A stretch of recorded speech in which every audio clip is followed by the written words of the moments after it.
I have been lying to myself. It wasn't on purpose. There was no malicious intent, but I have been telling myself a story about how I spend my time for the longest time, and it has been a lie. I've been tracking my time extremely diligently for over a month and a half. It could be 2 months. This experiment has been so fun for me. Like, surprisingly, it's been really interesting, not only to see how long things actually take me, but also how quick I am at stuff, how much time I actually spend doing the things that before mentally I did never clock that I did. So today I'm going to be sharing everything. I've been using toggl to track everything that I've spent my time on, and that's what we're going to go over today. First, let's talk about the most common excuse in the world, and it's I don't have time.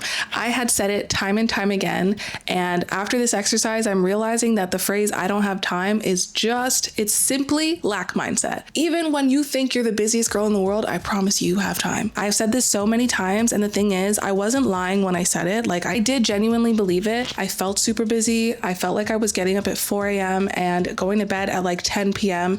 and not having a break or any moment to myself in between that, and doing that 6 days a week, 52 weeks a year. I'm like, how many weeks a year are there? I'm exhausted thinking about it, but I did genuinely believe that I had no time. So it didn't feel like an excuse that I was making up. It felt like my actual truth. And because I believed that to be so, it became my actual truth. I had no fucking time. But that's what's so dangerous. The thing about I don't have time is that it's a complete sentence. It closes the conversation. It's a solid answer. You can say it to anybody and be justified in saying it, and nobody's going to follow up, right? There's no further investigation that needs to be done when someone says, I don't have time. Cool, this person's too busy. You say it, you feel validated by how busy you are, and you move on. But where does your dream go? It stays on the shelf for another week, another month, another year, and that's what happens to me over and over and over again. So finally, I had to change something, and time tracking has broken that cycle for me. For the first time in my life, I feel like I have time. I actually realize I have so much time. Let me tell you about what time tracking did for me. When you start tracking your time, like actually timing your life, it's uncomfortable, but something really cool happens, and it's that you can see time. For the first time in my life, I could see time. Time tracking is different than living by a calendar. Time tracking allows you to actually see time exist in your life, to see what you spend it on, to see how much time it takes you every single day. You see it, and then you can't unsee it. I can't look at 62 hours of FaceTime calls and say, I don't have time. Bitch, you have time. You need to hang up on them friends. But I love talking to my friends. But now the question wasn't a matter, or the conversation wasn't a matter of I don't have time. It's am I willing to take time away from spending 60 plus hours, full-time job hours on FaceTime with friends, and put it towards something else? The answer is always going to be yes. Do I want to? Not necessarily. I love talking to my friends, but do I need to if I want to see my goals realized? Yes. And now the excuse is not I don't have time anymore. It's am I going to be using the time effectively? I don't have time is a dead end, but what's taking up my time and how do I adjust? That's a fucking door to a whole new world that once you enter it, you cannot go back, but in the best way. So I challenged myself to just track every waking moment that I could and to document it. The goal of this exercise that I did was simply to track. I'm going to restate that over and over again because you're going to see things in there that's not stuff that you might put in your calendar. That's the best way I could put it. But again, my goal was to track. My goal was to simply exist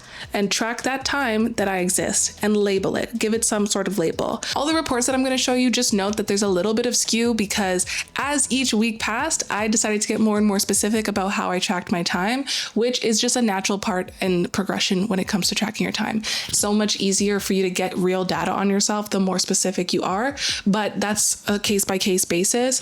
For some people, it might be too overwhelming to be that specific. For me, that's how I know exactly where I spend my time. If I say wellness, what does that mean? I consider FaceTime calls wellness. I consider going for a walk wellness. I consider Netflix wellness. So I needed to break out exactly what things meant so that I can get a clearer picture and really see where my time was going. Now, first things first, I downloaded toggl. This obviously is, well, I guess it's not obvious, right? Thanks to 4,000 of you, it's not obvious if I'm sponsored anymore. Your girl is a YouTuber now. Holy shit. But this video is not sponsored. I have been using toggl for this time tracking and I absolutely love it. I highly recommend you guys use it, especially if you're just using it for time tracking. It's completely free to use. I used the 30-day free trial because I thought the time tracking would be a paid feature, but it's not. It's completely free. So skip the free trial and just start time tracking if that's what you want to use, or test out the free trial if you're someone who likes to project manage your life a bit more and you could see use in almost like building out sub projects and adding team members and whatnot. But for the solo experiment, I used Toggl for the sole purpose of tracking my time. And the rule for my experiment was if I'm doing it, I'm tracking it. The only thing I didn't track was my sleep, because I don't so much want to track my sleep for this case. Obviously, I don't need to keep the clock running. I definitely could though. Now I am going to be testing out one of those health rings, so I'll keep you guys posted on that, because I think that will give me the perfect sleep stats, because I do think sleep is so important, but it's not something that I felt the need to track my time with. I don't think Toggl is the tool to do that. I think the health rings are the tool to do that, so I can actually get the real data on it. But for now, I'm ringless, so I'll keep you guys posted when that happens. Now, let me share my screen and go through this Toggl report with you. Okay, so when we open up Toggl, this is what it looks like. I'm already signed in, so I'm just gonna go to the start tracking for free, and that's gonna take me into the window. You'll see right now I'm actually currently timing my YouTube shoot. So I just literally enter. All I do whenever I track before I jump into the stats is enter what I'm about to do, tag it with the project. So this is my best fucking year filming. This has to do with my series.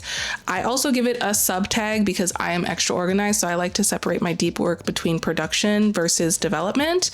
And then I press play. So it's already been 12 minutes of me filming this. And now I'm sharing my screen. I'm going to show you guys the actual reports. To get the reports, I just have to go into this section. But before I do that, I'm going to just show you my projects. So projects is how you actually break out or categorize the time that you're spending.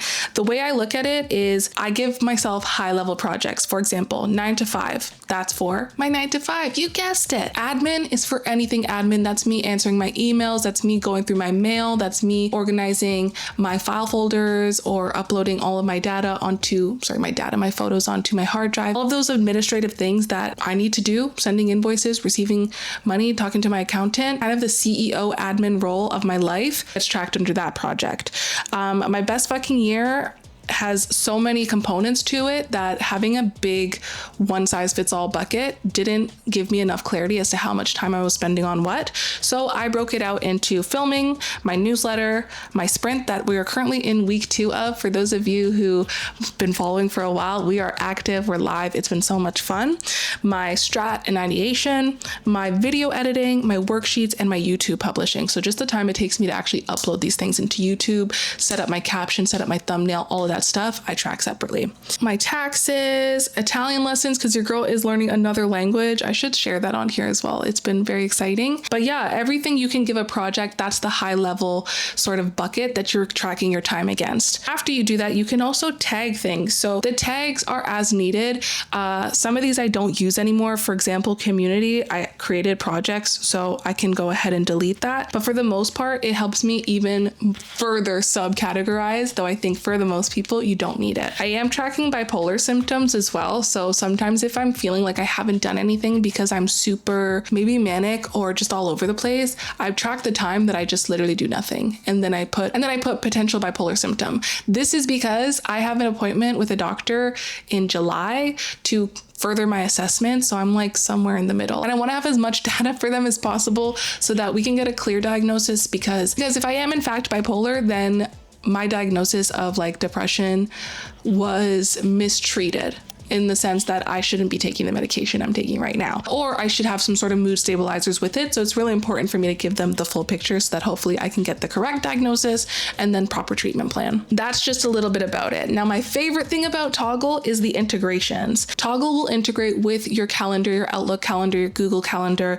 if that's something, or your iCalendar, if that's something you use. It integrates with your Slack, Salesforce, Jira, Asana, QuickBooks. Damn, I should do that one. My Google Calendar is actually integrated. My favorite thing about this is that if you're someone who lives out of your calendar, like I do, anything that you put in as blocks, for example, my friend's graduation is happening. I blocked out 5 hours because it's going to be a whole thing going there, celebrating with her, probably getting food after. So you don't have to add stuff that's already in your Google Calendar into your Toggl. It will automatically put those blocks in, and all you have to do is categorize it. So when you go into the report section of Toggl, you get this dashboard. This is my current week. So it's week 22 of the year. We're almost halfway through the year, eh? Holy shit. Here you can see I've so far tracked 55 total hours. This big gray chunk is things without a project. So like I was saying, when your calendar syncs, it'll put stuff in, but it won't assign a project. That's basically what this represents. What I am gonna do though is pull up a report. So when did I start this? Okay, I started week 16.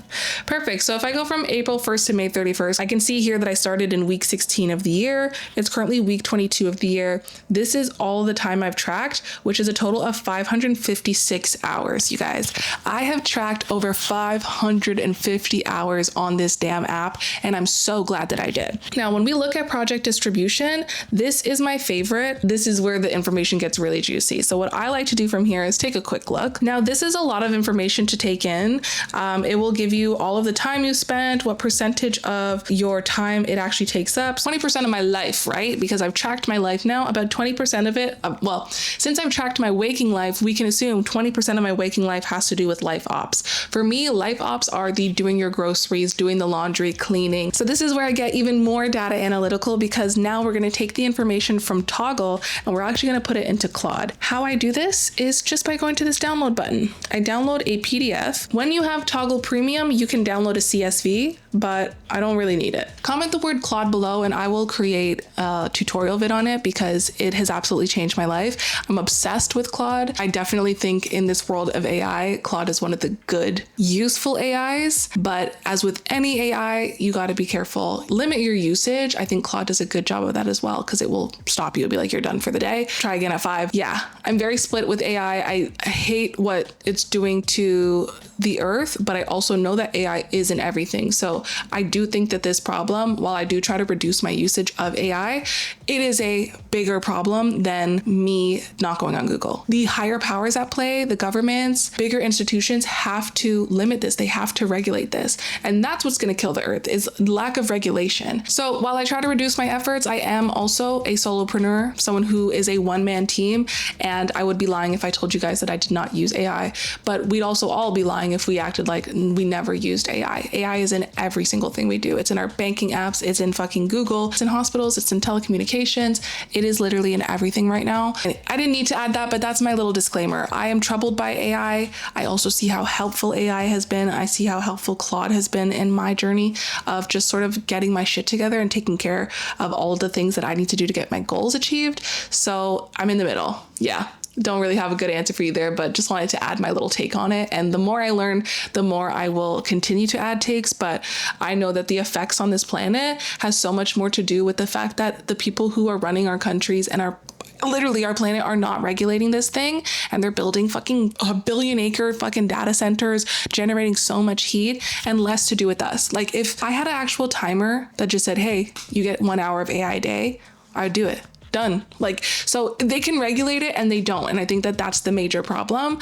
But don't think that I don't feel guilty for using it. So, can't win. Anyways, let's jump in here. Let me show you how I use Claude. For this sake, I'm just going to use it to generate a report on where I spend my time, just to give you guys the feedback. So let's do that.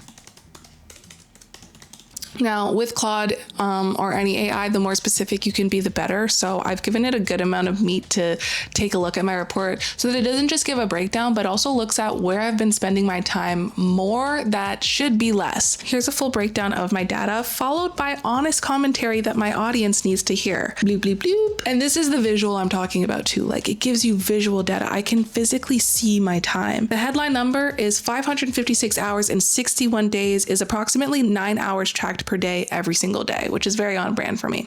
My toggl average shows 11 hours a day, which accounts for only the days that I actually tracked, not every day. Either way, I'm not someone who doesn't have time. I have a lot of time. I'm just spending it on a very wide spread of things. And also, this 9 hours tracked per day is because it's between April 1st to May 31st. If I did it from the actual day that I started, it's probably more hours tracked a day. I think it's around 12 to 14 hours tracked per day.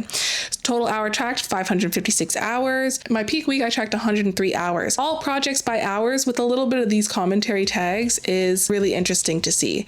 My top 1, 2, 3, 4, 5 things that I spend spend my time on is, of course, my 9 to 5, my community in real life. So my IRL community, what I use that project for is all things friends. I love to hang out with friends. I love to see the people that I love in my life. I love to catch a drink. I love to sit out in the sun. Community takes up a huge chunk. There's already been over 41 hours tracked for me hanging out with friends. Wellness is also good. This is separate. This is me taking time to rest, work on my body, maybe take a bath, go for my morning walks. Like those are all things to do with wellness where I'm trying to calm my nervous system. And I do think that that is a good chunk, and Claude thinks so as well. Guys, 2 of my freaking biggest things is community. So FaceTime calls alone, 62 hours. Then IRL, 41 hours, bro. Now, the reason it's split out right now is because I told you when I had first just started, I had different projects and I've been breaking them out. I first just had community FaceTime calls, and that project is gone now, but it's still reflected here in the stats, which is good. And that was literally just FaceTime calls. So I want to say a lot of it was multitasking, but for the most part, I will be lying if I said that because I think we were just gabbing and having a good time. Over 100 hours for community. So I don't know what that says about me, but your girl loves to have a good time. It's summer. I can't say that number's going down. What I can say is the FaceTimes will go down, but I'm gonna be outside, so I don't know that the stats are gonna go down there. Before I get Claude to page me, what it's looking like to me is I'm prioritizing pleasure. I'm prioritizing my community, my wellness, my IRL community. Like, so much of my time is going towards filling my cup, but is that really balanced compared to all of the goals that I have and all the things that I want to get done? The rest of these things are pretty sprawled out, and that seems pretty normal considering I have so many things on my plate. But my biggest goal in life is to reduce the amount of things that I have on my plate so that I can really focus and go all in with a few things as opposed to 40 things. Stat that I love that I started tracking about a couple weeks ago is brain rot. So I'm tracking the time that I'm literally like, bro, I want to scroll. I'm going to try to stop scrolling, but if I do scroll and I want to do some brain rot, I'm just going to track the time that I do it, because I think we all think we're only scrolling for like an hour, maybe 20 minutes. And then you look up and it's been 3 hours, or you look up and like, oh fuck, it's 2 a.m. and I don't remember when I started scrolling. So it's cool for me to start getting that visual data on how much I'm scrolling and how long that actually takes and what time that takes out of my life. Here's Claude's key insights for my videos. My 9 to 5 is not where most of my time goes. For legal reasons, that's not true. Community in all forms totals 113 hours. Okay, so more than life ops. I am a deeply relational person. This is time rich, not time wasted, but it's worth seeing the real number. Getting ready takes about 20 hours, which is almost a full work week getting myself ready over 2 months. It's not a judgment, but that's just a data point, you guys might relate to instantly. I did not realize how much getting ready actually took. Showering, lotioning. I use a combo of Nivea and Aveeno oil and make this really creamy cream that I use on my body every day that I get out the shower. Is my skin the softest you've ever felt? Yes, I've actually gotten a few compliments on how soft my skin is, but that is a workout in itself. To lotion my body every day out the shower does take me a solid 10 minutes. So seeing how much time it takes for me to get ready makes me know oh fuck, I gotta clock in an hour and a half just before I even get to do the thing that I want to do. And 31 hours have no project at all. This is going to be a big piece of my current week right now. I haven't gone back to sort of categorize the stuff that's happened. It's honestly been a very manic week.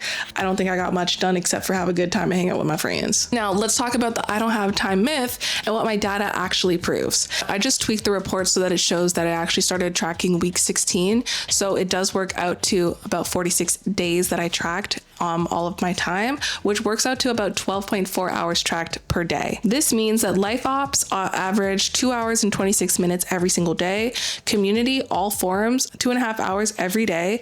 Wellness, about an hour a day. Italian lessons, about 40 minutes every day. At 12.4 hours tracked daily over 45 days and assuming approximately 7 to 8 hours of sleep, that means I was capturing literally every waking hour, which means that the I don't have time myth is finally busted. The hours exist. All of them. They really exist. You can tell that the hours exist because I did really good with tagging my time. Only 5% of my total time isn't tracked, is not tagged to a specific project or thing. And that is for this week. So I'm about to go through and do it. I was very diligent about making sure that at the end of each day, I reviewed, clicked, tracked, categorized, and moved on.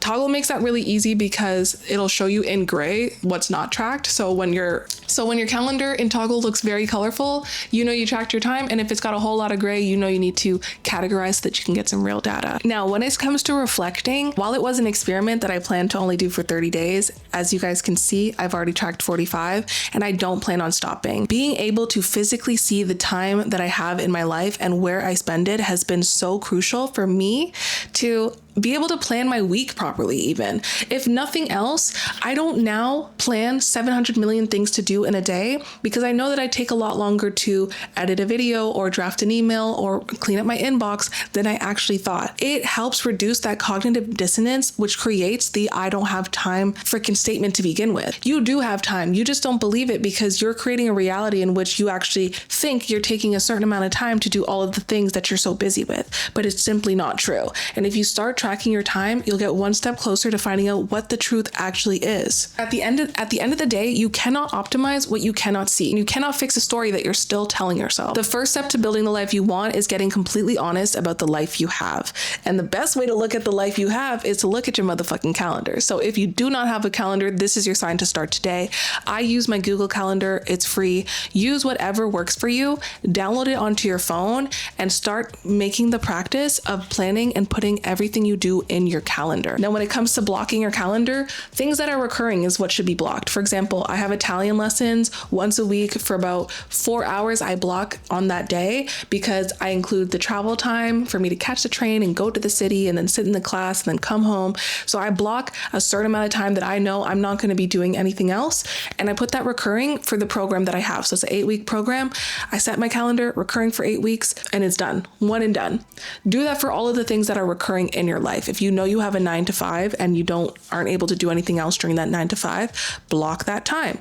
When you can start seeing where your time goes and how much time you have left every single day, you can start being more efficient with how you spend it and where you spend it. Weekends might be a better time for you to work on high energy things because you're not finishing the workday exhausted and having to do said thing. I also wanted to say, this data did not make me feel like a failure. I encourage you guys to try a 30-day time tracking challenge using Toggl's free 30-day trial because it is so good. The habit might take a bit to work up to, but once you get into it, the data you're going to get from it is so important and so invaluable that when you take that data, you work with Claude, you get the information you need, you can actually set the time up and focus your energy on the things that's going to move you towards your goals.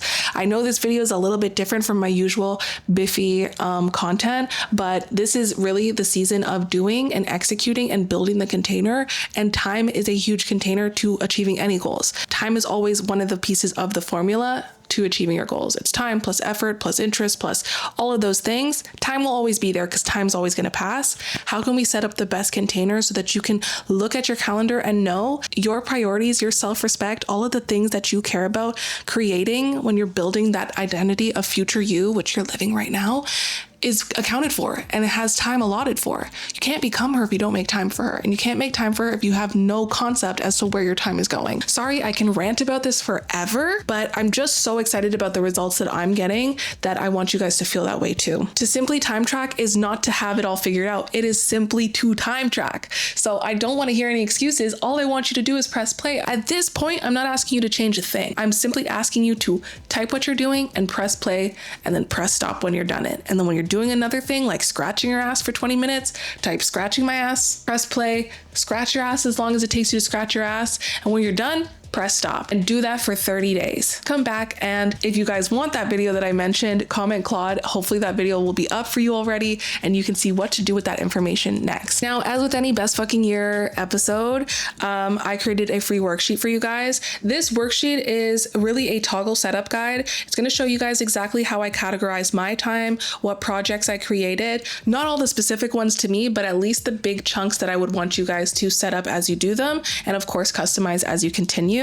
And a 30-day time audit challenge so that you guys can run this experiment in your own life. I want you guys to be able to look at your numbers, not because it's going to be uncomfy, but because it's going to give you the truth. There is no better truth than just seeing how you existed. Time tracking allows us to do that. If you're finished phase 1 of the best fucking year newsletter, I have got phase 2 set up now.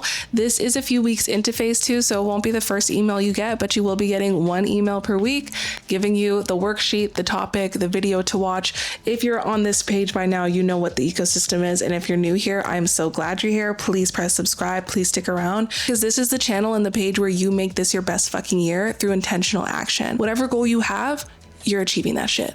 You're getting one step closer, you're getting one action closer, and this is why. It's doing stuff like this, it's signing up for the newsletter, it's giving yourself the worksheets, it's working on the worksheets and showing up consistently, just like I am for you guys. Though I will say apologies, I haven't posted in the last 3 weeks, and it's because I've been running the coaching sprint, which has been a very new endeavor for me. And yeah, it just took up so much of my like mental space trying to make sure everything was like covered for and perfect, and that I've got all the information and the homework for the girls set up. So I apologize, but I'm trying to get back in the flow and therefore will. So happy Sunday if you're seeing this. I can't wait to hear your feedback. Please comment Claude if you want to see that video, like I said, and I will see you in the next one. Love you. Bye.